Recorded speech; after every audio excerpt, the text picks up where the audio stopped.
दोनों सदनों में वक्फ बोर्ड शोध बिल पास कर दिया गया, जिसका लुधियाना की ऐतिहासिक जामा मस्जिद में शाही इमाम और हजारों मुसलमानों द्वारा विरोध किया गया। पुतला जलाया गया केंद्र सरकार का। और ये बिल पास होना इनको क्यों पसंद नहीं आया, बात करते हैं। हमारे साथ शाही इमाम पंजाब मौलाना मोहम्मद उस्मान रहमानी लुधियानवी जी मौजूद हैं, उनसे बातचीत करते हैं। सर, बिल में ऐसा क्या था जो आपको पसंद नहीं आया? बहुत पुरजोर तरीके से विरोध किया गया और पुतला जलाया गया केंद्र सरकार पर। बिस्मिल्लाहिर्रहमानिर्रहीम। शुरू अल्लाह के नाम से जो बड़ा मेहरबान और निहायत रहम करने वाला है। सबसे पहली बात तो ये है कि जो वक्फ संशोधन एक्ट जो है भारत सरकार नया लेके आई, उसमें हम ये समझते थे कि आम मुसलमानों की राय जो है वो लेनी चाहिए। अगर आप आम मुसलमानों से पूछते तो उनकी बड़ी समस्याएं ये थी कि वक्फ बोर्ड में करप्शन है, वक्फ बोर्ड की जायदादों पर नाजायज़ कब्जे हैं और वक्फ बोर्ड की तरफ से कौम के लिए चैरिटी के कोई काम जो है वो बड़े पैमाने पर नहीं होते। ये तीन बड़ी समस्याएं मुसलमानों की थी। लेकिन इस बिल में ज़्यादा जोर जो है वक्फ की म्यूटेशंस प्रॉपर्टीज़ के चढ़ाने पर दिया गया, उसके इख्तियारात करने पर दिया गया।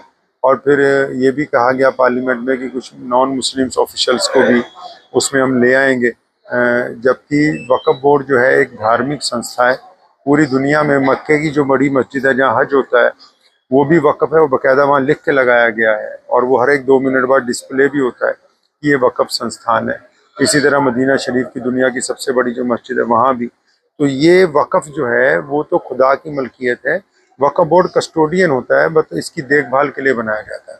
तो जिन लोगों ने देखभाल करनी थी, ठीक है, पार्लियामेंट को यह हक पहुँचता है कि कानून में संशोधन करे और उसमें लोगों का भला होना चाहिए। अब ये इन्होंने कहा कि आम मुसलमान खुश हो जाएंगे, तो वो कैसे खुश होंगे ये नहीं बताया पार्लियामेंट। क्या वक्फ बोर्ड मुसलमानों को पेंशन देगा, गरीब मुसलमानों को? क्या वक्फ बोर्ड गरीब मुसलमानों को बिना सूद पे लोन देगा? क्या वक्फ बोर्ड कॉलेजेस बनाएगा, यूनिवर्सिटियां बनाएगा, कोई हॉस्पिटल की तामीर करेगा मुस्लिम बहुमूल्य इलाकों में?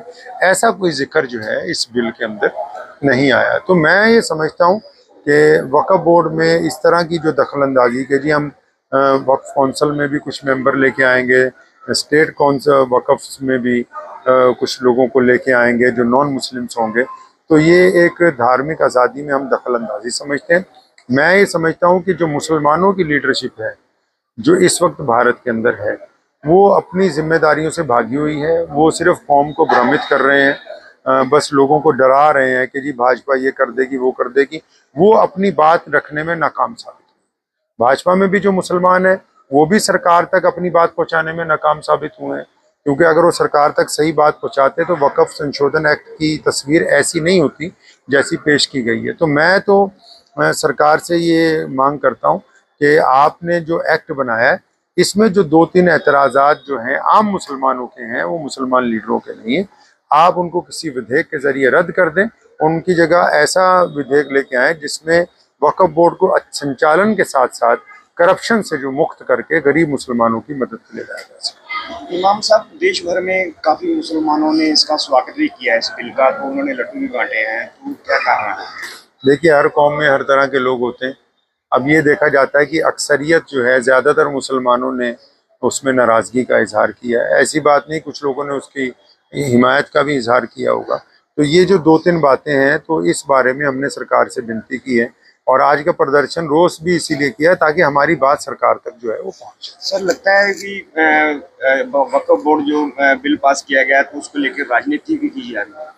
मुझे तो ऐसा लगता है कि इसमें बिल कम है और राजनीति ज़्यादा है, क्योंकि जो सियासी पार्टियां हैं वो मुसलमानों को भ्रमित करने में लगी हुई हैं और बहुत सारे लोग हमदर्दी का इजहार कर रहे हैं कि जी हम मुसलमानों के लिए ये करेंगे वो करेंगे, चाहे वो बिहार के मुख्यमंत्री नीतीश कुमार हों, चाहे चंद्रबाबू नायडू हों। तो मैं मुसलमानों को भी कहना चाहता हूं कि वक्फ के नाम पर जो सियासत हो रही है इससे वो बच कर रखें, किसी के बहकावे में आके कोई गलत काम ना करें, बल्कि जो दस्तूरी तरीका है कि भारत में आपको स्वतंत्रता दी गई है इस बात की कि आप किसको वोट डालें किसको ना डालें, तो अच्छे नुमाइंदों को लेके आइए जो आपकी बात पार्लियामेंट के अंदर कर सके। सर, लगता है कि सरकार आपके विरोध प्रदर्शन के बाद बिल वापस लेगी? देखिए, ये ज़रूरी नहीं होता।